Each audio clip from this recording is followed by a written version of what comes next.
Welcome guys. आज इस video में हम बात करेंगे एक ऐसी तेलुगु फिल्म के बारे में जिसने आज तक के सारे रिकॉर्ड तोड़ दिए गए हैं। इस मूवी का नाम है पुष्पा द राइज। तो आइए इस वीडियो को शुरू करते हैं।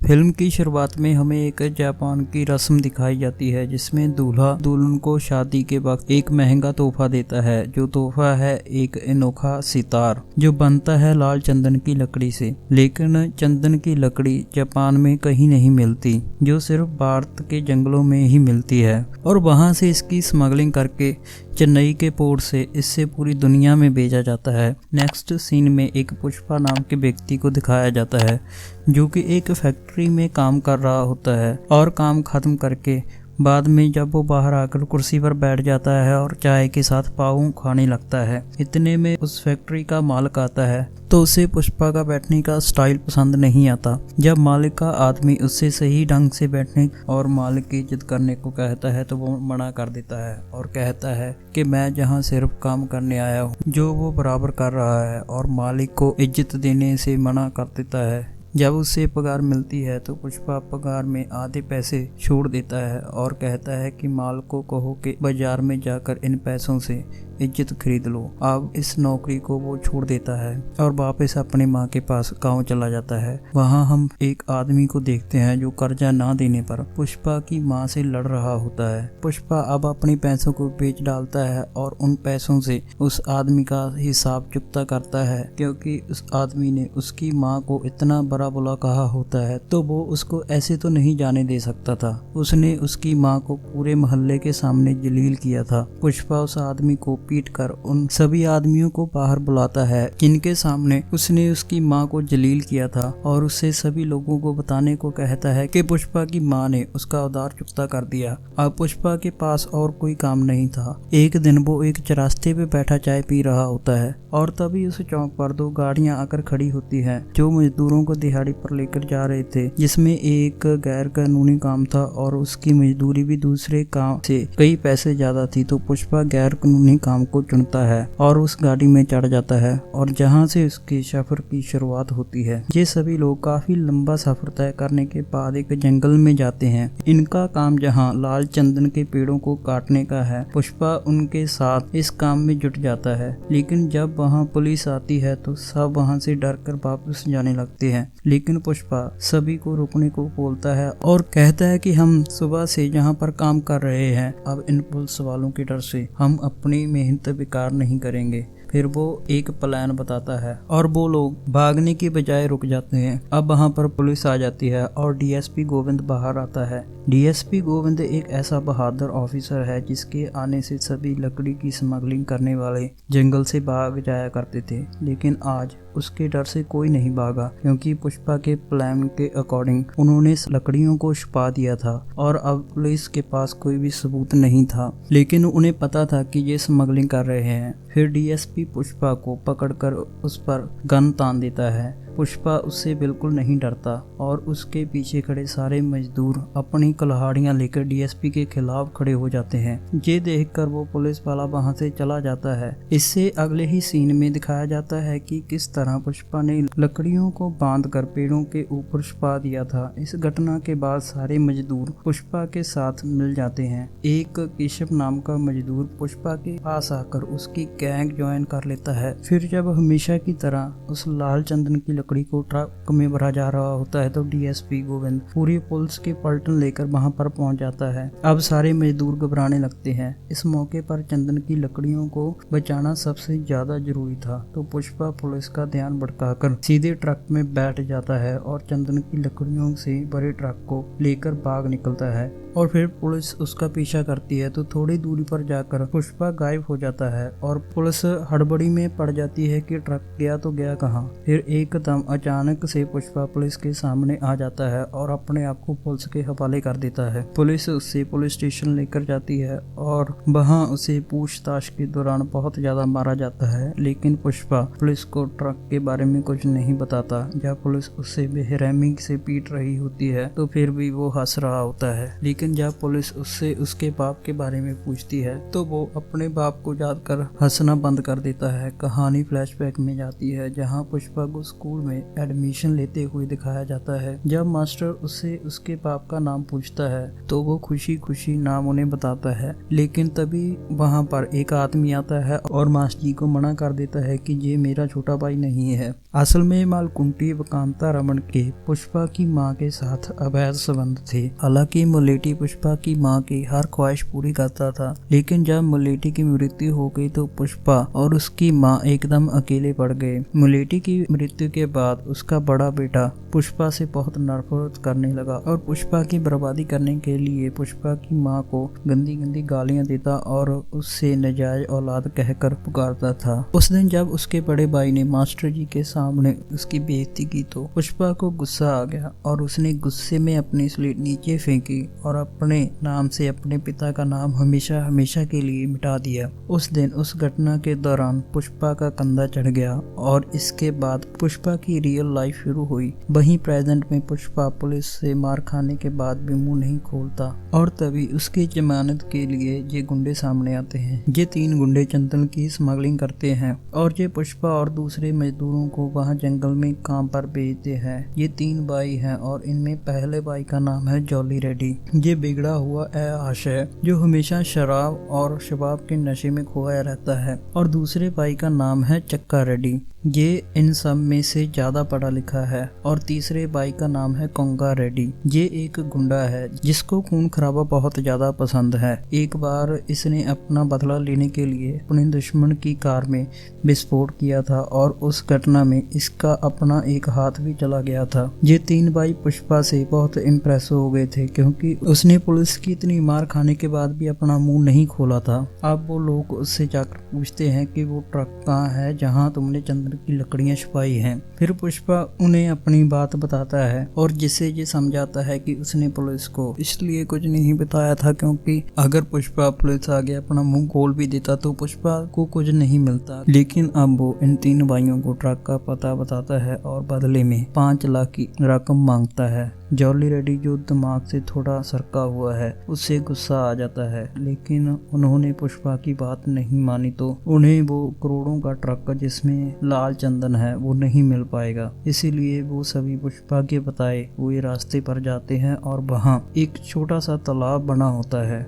और पुष्पा ने वहीं इतने बड़े ट्रक को छुपाया होता है। अब पुष्पा को 5 लाख रुपये दे दिए जाते हैं। पुष्पा जब वापस गाड़ी में बैठने लगता है तो जॉली रेड्डी उसे एक दिहाड़ी मजदूर कहकर दूर हटा देता है और ऑटो में जाने के पैसे छोड़कर चला जाता है। ये देखकर पुष्पा को गुस्सा आ जाता है और वो तुरंत इन 5 लाख रुपयों से सेम टू सेम गाड़ी खरीदने को कहता है। केशव ये सुनकर पहले तो उससे इतने पैसे एक गाड़ी पर लगाने से मना करता है और बाद में उससे सहमत होकर एक नई गाड़ी खरीद लाता है और दोनों गाड़ी में बैठकर वापस गांव चले जाते हैं और अपनी माँ को वो गाड़ी दिखाते हैं। उधर जब पुष्पा का सुतीला भाई ये सब देखता है तो बहुत चलता है। फिर पुष्पा और केशव गाड़ी में बैठकर रेड्डी के घर में आते हैं। वहाँ उनकी गाड़ी देखकर जॉली रेड्डी दंग रह जाता है और अंदर गोंडा रेड्डी कुछ मजदूरों को पीट रहा होता है क्योंकि कुछ माल उनकी वजह से पुलिस ने पकड़ लिया होता है। गोंडा रेड्डी काफी गुस्से में था और तभी भीड़ में से पुष्पा गोंडा रेड्डी को कहता है कि उसके पास एक ऐसा प्लान है कि जिससे पुलिस उनका कुछ नहीं बिगाड़ पाएगी। ये सुनकर सब काफी शौक हो जाते हैं और उसका मजाक उड़ाने लगते हैं और गोंडा पुष्पा को कहता है कि अगर प्लान ठीक नहीं हुआ तो वो उसे मार डालेंगे और पुष्पा हाँ कर देता है और फिर वो एक ऐसा ट्रक तैयार करता है जिसके नीचे के पोर्शन में तो लाल चंदन भरा होता है और ऊपर के पोर्शन में दूध भरा होता है और ऐसा कर वो पुलिस को आसानी से चकमा दे पाएंगे। कांता को ये प्लान काफी अच्छा लगता है। अब वो इस प्लान को एग्जीक्यूट करता है। जब वो इस प्लान के अकॉर्डिंग काम करते हैं तो पुलिस को उन पर जरा सा भी शक नहीं होता क्योंकि ऊपर से देखने पर लगता था कि ट्रक के अंदर सिर्फ दूध ही दूध है। जब गोंडा को पुष्पा के प्लान के सक्सेस होने का पता चलता है तो गोंडा बहुत खुश होता है और वो पुष्पा को सारा काम सौंप देते हैं और उसको 1 करोड़ के प्रॉफिट पर 5 लाख देने का डिसाइड करते हैं। ये बहुत अच्छी रकम थी, लेकिन फिर भी पुष्पा उस रकम को ठुकरा देता है और 4% की मांग करता है और पुष्पा ने पहले से 1 लाख कम की मांग की थी, तो गोंडा भी इसके लिए हाँ कर देता है। असल में पुष्पा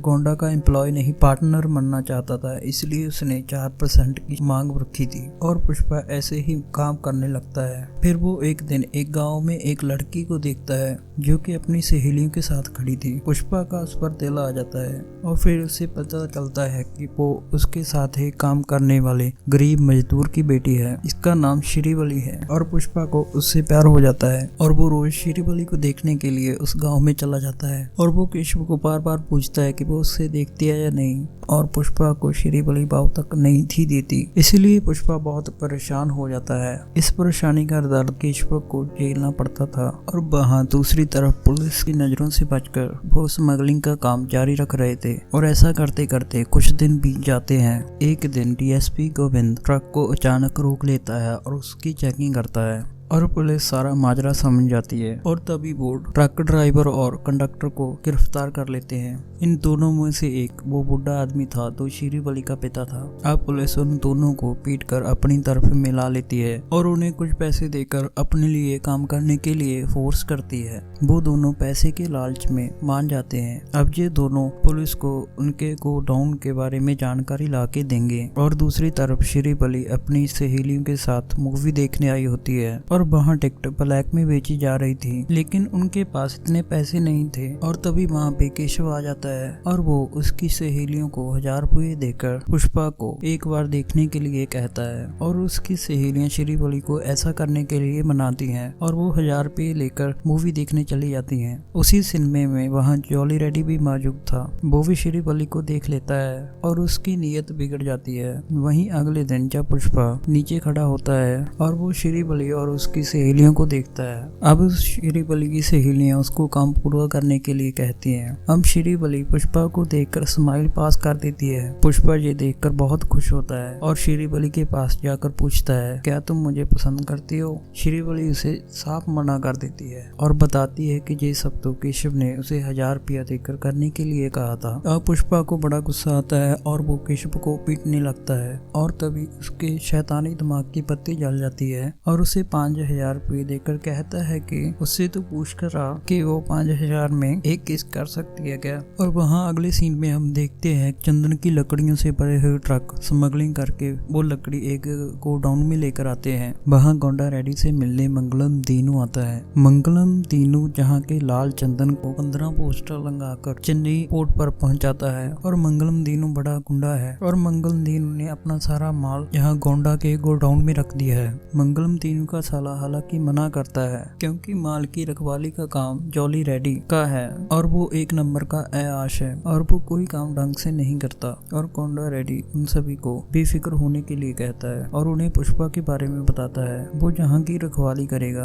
और उसके होते हुए आपके माल को कुछ नहीं होगा। अब जब मंगलम दीनू को यकीन हो जाता है तो वो वहाँ से चला जाता है और वहाँ हम एक आदमी को देखते हैं जो जमीन के नीचे गड़ा हुआ होता है और ये वही आदमी है जिसने मंगलम दीनू के माल के साथ हेराफेरी की थी और मंगलम दीनू ने बदला लेने के लिए इसे जहां गाड़ दिया है। और दूसरी तरफ पुष्पा अब श्रीवली से मिलने जाता है और उसकी सहेलियां श्रीवली को पुष्पा को किस करने के लिए कहती है, लेकिन श्रीवली बहुत डरी हुई होती है और वो पुष्पा को कहती है कि वो पहला किस अपने हस्बैंड को ही करेगी। लेकिन जब पुष्पा उसको फिर भी किस करने लगता है तो श्रीवली रोने लगती है और उसकी सहेलियां पुष्पा को गलत समझकर वहां से श्रीवली को ले जाती है। और फिर पुष्पा अगले दिन गोडाउन में जाता है। वो देखता है कि माल अभी तक जहाँ पड़ा हुआ है तो वो इसका कारण पूछता है, जिस पर उसे पता चलता है कि जॉली रेड्डी ने कल रात से इस गोडाउन को अपना अयाशी का अड्डा बना लिया है, इसीलिए उसने माल लोड करने से मना कर दिया। अब पुष्पा को बहुत गुस्सा आता है और वो सीधे अंदर चला जाता है। वहाँ उसको एक लड़की मिलती है जिसको जॉली रेड्डी ने रात को अपने पास रखा था। पुष्पा लड़की को संभालता है और उसे वापस गाँव भेज देता है। जब जॉली रेड्डी को पता चलता है कि पुष्पा पुष्पा ने सभी मजदूरों को फिर से काम पर लगा दिया है तो वो पुष्पा को पीटने लगता है। तभी पुष्पा के पास गोंडा रेड्डी का फोन आता है और उसे पता चलता है कि पुलिस जहाँ आ रही है और उनको उस गोडाउन की लोकेशन उनके आदमियों ने दी थी और अब पुलिस इन सबको गिरफ्तार करके इनका माल जब्त कर लेने वाली थी। लेकिन पुष्पा ने जबान दी थी कि वो माल की रखवाली करेगा, इसलिए वो कुछ न कुछ सोचने लगता है और तभी उसे ख्याल आता है और वो सारी लकड़ियों को नाल बह रही नदी में फेंक देता है। और जब पुलिस वहां आती है तो फिर से पुलिस को पुष्पा तो मिलता है लेकिन लाल चंदन की लकड़ियां नहीं मिलती। वहां पुष्पा के आदमी डैम पर जाकर पानी को रोक देते हैं और डैम के अंदर से सारी लकड़ियां फिर से बाहर निकाल ली जाती है क्योंकि अब पुष्पा ने करोड़ों का माल पुलिस के हाथों से बचाया था। इसीलिए इस खुशी में एक जश्न का ऐलान होता है और जश्न में आज रात को सभी एमएलए,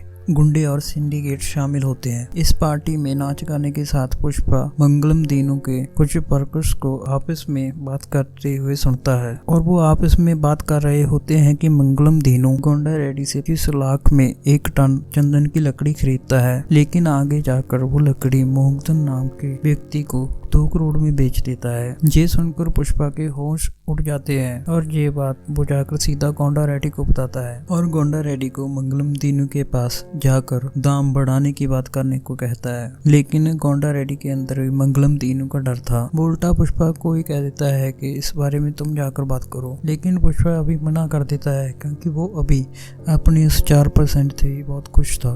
तभी वहाँ वो बुढ़ा आदमी जब पुष्पा और गोंडा रेड्डी को बात करते हुए देखता है, वो पुष्पा की किस्मत की तारीफ करता है। तभी केशव मौके का फायदा उठाकर उससे उसकी बेटी का पुष्पा के लिए हाथ मांग लेता है और वो पुष्पा को मलेटी व कांता रमन का बेटा बताता है। उसका इतना बड़ा खानदान सुनकर वो बुढ़ा आदमी तुरंत हाँ कर देता है और दोनों की शादी का प्लान बनाता है। पुष्पा अपनी माँ के साथ लड़की देखने आता है, लेकिन वहाँ पर उसकी शादी को बिगाड़ने के लिए उसका सौतेला भाई वहाँ पर आ जाता है और वो फिर से उसकी माँ को जलील करता है और इससे शेरेब अली की माँ तुरंत शादी तोड़ने की बात करती है और उनके बीच क्योंकि बहस हो रही थी। इस बीच पुष्पा की माँ को चोट लग जाती है। वो चोट लगने के दौरान उसकी माँ को तुरंत हॉस्पिटल में भर्ती करना पड़ता है और वो फिर हमें पुष्पा का फ्लैशबैक दिखाते हैं जिसमें पुष्पा के पापा मर गए थे। तो पुष्पा के सौतेले भाई के साथ साथ पुष्पा ने भी क्रियाक्रम में भाग लेकर अपना सिर मनवाया था, लेकिन उसके भाइयों ने उसे कभी नहीं अपनाया और उसके घर में जो भी मलेटी का दिया हुआ सामान था और वो सब उससे छीन लिया। उन्होंने पुष्पा के पापा की दी हुई सोने की चेन जिसमें उसके और उसके पापा की तस्वीर लगी हुई थी वो भी उससे छीन ली।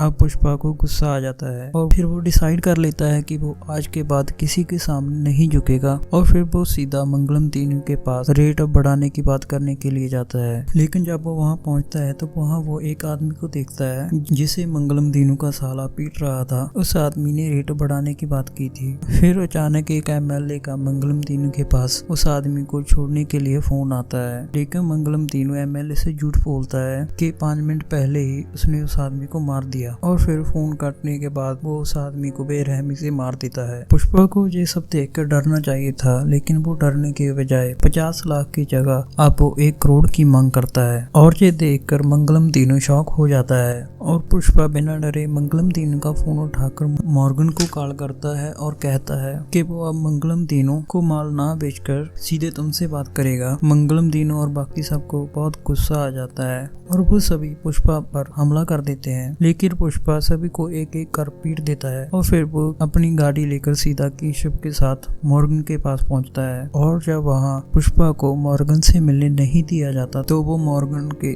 असिस्टेंट को एक सैंपल दिखाता है और वो सैंपल को देखने के बाद शॉक हो जाता है क्योंकि इस क्वालिटी का चंदन मिलना बहुत ज्यादा मुश्किल है। अब पुष्पा 10 टन लकड़ी उसके सामने रख देता है और मॉर्गन के असिस्टेंट को भी मंगलम दीनू का डर था। इतनी हाई क्वालिटी और इतना सारी क्वांटिटी देखकर वो नीचे कर लेता है। वो पहले गोंडा रेड्डी को कॉल करने के लिए कहता है। पुष्पा गोंडा रेड्डी को अपना प्लान बताता है कि हम ये मंगलम दीनू को बीच में ना लाते हुए अब सीधा चंदन की लकड़ी मॉर्गन को बेचेंगे। थोड़ा समय समझाने के बाद गोंडा रेड्डी मान जाता है और वो डील फाइनल कर देते हैं। इसमें 50% पुष्पा और 50% गोंडा रेड्डी को मिलने वाला था। जब जॉली रेड्डी को ये पता चलता है कि ये 2 आदमियों ने पुलिस का साथ दिया था और फिर जॉली रेड्डी उन 2 आदमियों को पीटने लगता है और उसमें से एक को तो वो मार ही डालता है। जब उसे पता चलता है कि दूसरे बुढ़े आदमी की एक बेटी भी है तो वो उससे उसकी बेटी को उसके पास एक रात के लिए भेजने की धमकी देता है। अब श्रीवली ही अपने पापा की जान बचा सकती थी और जब ये बात श्रीवली को पता चलती है तो वो बहुत ज्यादा दुखी होती है, लेकिन उसने अपने पापा की जान तो बचानी ही थी। श्रीवली रोते हुए तैयार होती है और रात को घर से जॉली को मिलने के लिए निकल जाती है, लेकिन वो जाती सीधी पुष्पा के घर है और पुष्पा को सारी बात बता देती है, लेकिन पुष्पा उसकी मदद करने से मना कर देता है। लेकिन फिर पुष्पा को पता चलता है कि श्रीवली उससे प्यार करती है और उसके जंगली होने के बावजूद वो किस वाली बात हुई थी जब श्रीवली इनडायरेक्ट वे में पुष्पा से शादी की बात कर रही होती है। अब पुष्पा सब समझ जाता है और वो मदद करने के लिए उसे लेकर सीधा जॉली रेड्डी के पास पहुंचता है। वहां जाकर वो जॉली रेड्डी को खूब पीटता है और उसे आदमरी हालत में कर देता है और लास्ट में वो जॉली से कहता है कि अगर तुम मर्द होगे तो ये लड़ाई सिर्फ अपने बीच में रखोगे और बच्चों की तरह गोंडा रेड्डी से जाकर मेरी शिकायत नहीं करोगे। अब इस बात के बाद उन दोनों में फिर से प्यार हो जाता है और दोनों एक दूसरे से मिलना शुरू कर देते हैं। उधर गोंडा रेड्डी जॉली रेड्डी की इस हालत पर बहुत दुखी होता है और वो जल्द से जल्द इसके गुनाहगार को पकड़ना चाहता था। वहाँ पुष्पा और केशव इस बारे में बात कर ही रहे होते हैं कि गोंडा रेड्डी को ये न पता चल जाए कि पुष्पा ने ही उसके भाई जॉली रेड्डी को पीटा है। तभी उनके पास वहाँ गोंडा रेड्डी आ जाता है और उनसे 2 बात कर वहाँ से चला जाता है। केशव को टेंशन पड़ जाती है कि आखिर गोंडा रेड्डी ने कुछ सुन तो नहीं लिया होगा, लेकिन पुष्पा उसे टेंशन फ्री होने को कहता है। वहीं पुष्पा श्रीवली से मुलाकात जारी रखता है और उसे महंगे महंगे गिफ्ट देना भी शुरू कर देता है। और वहीं हम गोंडा रेड्डी को देखते हैं जो पुष्पा पर नजर रखे हुए थे और फिर वो पुष्पा को अपने साथ वही गोडाउन में ले जाते हैं। वहीं केशव जब वो अपने घर के अंदर था तो वो एक गाना गा रहा होता है, तो तभी काम वाली बाई अंदर आती है तो वो सेम ही गाना गाने लगती है। केशव समझ जाता है कि अंदर की आवाज साफ साफ बाहर जाती है और उस दिन गोंडा रेड्डी ने सभी बातें सुन ली थी और तभी वो पुष्पा को एक डेंजर का मैसेज भेजता है और फिर वो पुष्पा पर हमला कर देते हैं। लेकिन पुष्पा अब भी हंसने के साथ साथ उनके साथ टाइम पास कर रहा था। उसे पता था कि एक दिन ऐसी नौबत जरूर आएगी, इसलिए उसने पहले से एक प्लान सोच रखा था। जब वो पुष्पा को मारने ही वाले होते हैं तभी मंगलम दीनू का साला और उसके आदमी आ जाते हैं और गोंडा रेड्डी को शूट कर देते हैं। और गोंडा रेड्डी की मौत के बाद चक्का रेड्डी और उसके आदमी मंगलम दीनू के साला और उसके आदमियों से लड़ने लगते हैं और वहाँ पर बात शुरू हो जाती है। इस बीच में मौका पाकर पुष्पा वहाँ से भाग निकलता है और केशव वहाँ आकर उसकी मदद करता है। इसके बीच मंगलम दीनू का साला चक्का रेड्डी को हरा देता है और जब वो चक्का रेड्डी को जान से मारने ही वाला होता है और तभी पुष्पा वहाँ आकर उसे बचा लेता है और मंगलम दीनू के साले को बहुत पीटता है। मंगलम दीनू का उसके साले के पास फोन आता है, उसे उठाता है पुष्पा। तो मंगलम दीनू सब समझ जाता है और वो पुष्पा के आगे अपने साले पर रहम करने के लिए भीख मांगता है और वो पुष्पा को मुंह मांगे रेट देने के लिए तैयार हो जाता है। और अब पुष्पा मंगलम दीनू के स्टाइल में ही बात करता मंगलम दीनू को कहता है कि अगर वो 5 मिनट पहले फोन करता तो शायद वो उसके साले की जिंदगी बख्श देता, लेकिन अब वो उसे मार चुका है। वो फिर उसी के सामने उसके साले को शूट कर देता है। इससे मंगलम दीनू को बहुत ज्यादा गुस्सा आता है। इसके बाद पुष्पा उसके साले की लाश लेकर एमएलए के घर पर पहुंचता है और अपने साले की लाश लेने वहां पर मंगलम दीनू भी पहुंचता है। फिर दोनों का मामला एमएलए के पास जाता है और तब मंगलम दीनू अपने साले की मौत का इल्जाम पुष्पा पर लगाता है। तो पुष्पा कह देता है कि वो हमारे जग्गा रेड्डी को मार रहा था, इसलिए हमें भी उससे लड़ाई करनी पड़ी और लड़ाई के बीच वो मारा गया। और अब मंगलम दीनू पुष्पा की 5 मिनट पहले कॉल करने वाली बात भी एमएलए को नहीं बता सकता था, क्योंकि मंगलम दीनू ने 5 मिनट पहले वाले स्टाइल में पहले एमएलए के साथ बात की थी। और फिर पुष्पा एमएलए को इस बात को मनाने के लिए लगता है कि मंगलम दीनू प्रॉफिट का सिर्फ 25% हमको देता है, लेकिन मैंने जो रास्ता निकाला वाला है। उस रास्ते से मैं माल को चेन्नई पहुंचाऊंगा और रेट हम अपना डिसाइड करेंगे कि हमने वो माल 1 करोड़ में बेचना है या 2 करोड़ में। रेट 3 करोड़ भी पहुंच सकता है, क्योंकि ऐसा लाल चंदन सिर्फ इसी एरिया में मिलता है। और अगर कोई धोखा ना करते हुए सभी एक साथ काम करें तो रेट हम जरूर बढ़वा सकते हैं, क्योंकि देश के अलग अलग बिजनेसमैन इस लाल चंदन को प्राप्त करना चाहते हैं। वो एमएलए को यकीन दिलाता है कि सिर्फ कमीशन से ही कि एमएलए के पास 20 से 25 करोड़ आ जाएंगे। एमएलए को पुष्पा की बात सही लगती है और अब वो मंगलम दीनू का रास्ता कट करके पुष्पा को सिंडिकेट संभालने के लिए कहता है। अब पुष्पा अपना काम शुरू करता है और कुछ ही दिनों के भीतर वो अपना प्लान एग्जीक्यूट करने में सफल हो जाता है और अब उसकी पहचान चारों तरफ की जाने लगती है। और दूसरी तरफ मंगलम दीनू की बीवी मंगलम दीनू से दुखी थी, क्योंकि उसका पति उसके भाई का बदला नहीं ले पाया था। इसलिए वो गुस्से में अपने पति को ही प्लेट मार देती है और मारने की कोशिश करती है। और उसका पति, जो कि मरने की हालत में हो गया था, उसे हॉस्पिटल में ले जाया जाता है। वहाँ दूसरी ओर पुष्पा काफी अमीर और काफी ताकतवर हो चुका था। समय बीतता गया और वहाँ डीएसपी गोविंद कुछ न कर सका। उसने अपना ट्रांसफर करा लिया। जॉली रेड्डी और मंगलम दीनू की बीवी बदला लेने की आग में जल रही थी। अब वो दोनों पुष्पा जैसे बड़े आदमी को सीधे टक्कर नहीं दे सकते थे। अब पुष्पा का रास्ता सभी तरह से क्लियर हो गया था और तभी वहां पर एक नई डीएसपी का ट्रांसफर हो जाता है और शहर को नया डीएसपी और पुष्पा को नया दुश्मन मिल जाता है और इसका नाम बाबर सिंह शरावत है।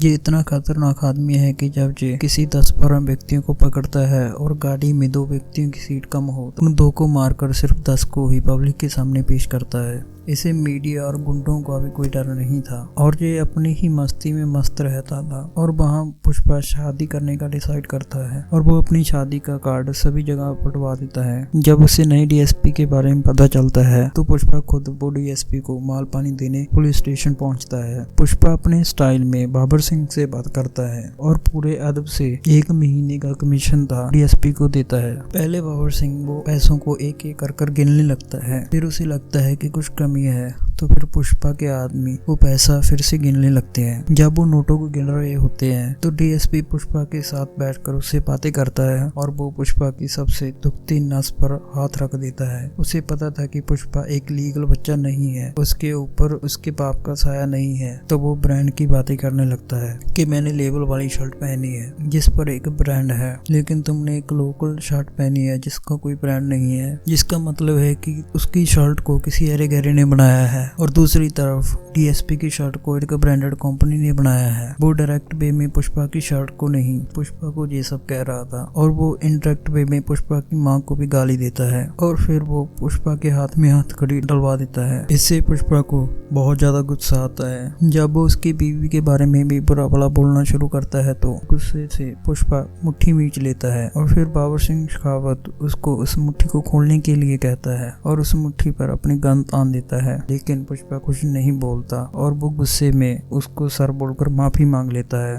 पुष्पा ने अपनी लाइफ में ऐसा कभी नहीं किया था। ये देखकर सभी लोग काफी शौक थे। अब बाबर सिंह शेखावत उसकी हथकड़ी खोलता है, रकम को अपने पास रखकर बोलता है कि एक चीज की कमी थी, वो थी रिस्पेक्ट। अब तुम्हारे सर कहने पर वो कमी भी पूरी हो गई। अब पुष्पा वहां से जाने लगता है और जाते जाते बाबर सिंह उसको ब्रांड वाले कपड़े लेने की भी सलाह देता है, लेकिन पुष्पा अब भी कुछ नहीं करता और गुस्सा थूककर वहां से चला जाता है। और इस दिन के बाद बाबर सिंह पुष्पा का एक अच्छा दोस्त बन गया और ऐसा लगने लगा था कि मानो पुष्पा, जो आज तक किसी के सामने नहीं झुका था, वो डीएसपी के आगे झुक गया हो और उसके इशारों पर नाचने लगा हो। ये देखकर सभी को काफी अजीब लगता था। लेकिन फिर जब पुष्पा की शादी का दिन आता है तो मुहूर्त से कुछ समय पहले पुष्पा बाबर सिंह को लेकर पास की एक पहाड़ी में जाता है और फिर वहाँ दोनों आग जलाकर खूब दारू पीते हैं। अब नशे में धुत होने के बाद पुष्पा डीएसपी को वो सब याद दिलाना शुरू करता है कि कैसे उसने पुष्पा की बेइज्जती की थी।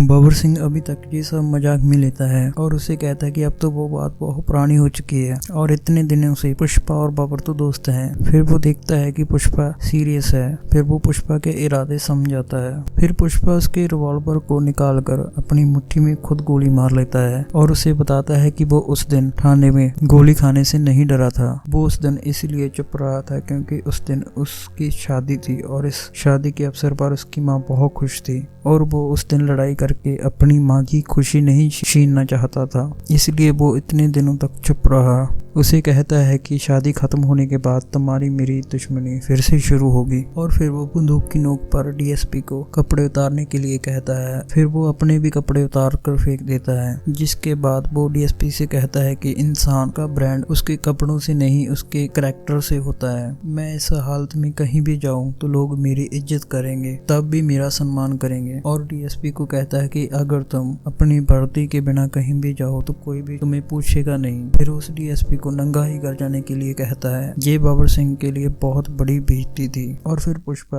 उसी हालत में बाइक पर बैठकर अपनी शादी में वापस चला जाता है। वहाँ उसको उस हालत में देखकर कपड़े पहनाए जाते हैं और शादी के मंडप पर बिठाया जाता है। वहीं बाबर सिंह जब घर वापस जाता है तो बिना वर्दी के उसका कुत्ता भी उसे नहीं पहचानता और वो गुस्से के मारे अपने कुत्ते को गोली मार देता है और घर से सारे पैसे बाहर निकालकर उसे आग लगा देता है। उसके बाद उसकी और पुष्पा की दुश्मनी का एक नया चैप्टर शुरू हो जाता है, जिसके बाद ये फिल्म यहाँ पर खत्म हो जाती है। तो ये थी गाइस आज की कहानी। अगर आपको वीडियो अच्छी लगी तो हमारे चैनल को जरूर सब्सक्राइब कीजिएगा और इस वीडियो को अपने दोस्तों के साथ शेयर कीजिए। धन्यवाद।